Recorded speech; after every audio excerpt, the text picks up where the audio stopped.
रात का मंजर, लहरों की आवाज, हवा चल रही है। अली कहता है, यार लोग कहते हैं क्लिफ्टन पर रात को एक औरत का साया घूमता है, देखते हैं सच है या नहीं।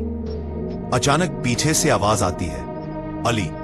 वो मुड़ता है, कोई नहीं। रेत पर गीले कदमों के निशान बनते हैं, मगर किसी का जिस्म नजर नहीं आता। डरी हुई सांसें, कैमरा लर्ज रहा है।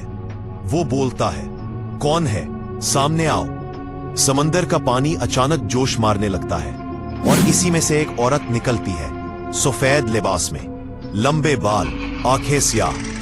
वो मुस्कुराकर कहती है, तुम रोज वीडियो बनाते हो, आज मैं तुम्हारी वीडियो बनाऊंगी। कैमरा नीचे गिरता है, स्क्रीन स्याह हो जाती है। बस फोन की स्क्रीन खुद ब खुद ऑन होती है। नोटिफिकेशन आता है, वीडियो अपलोडेड, क्लिफ्टन का साया बाय अननोन। अब सब देख रहे हैं, तुझे भी।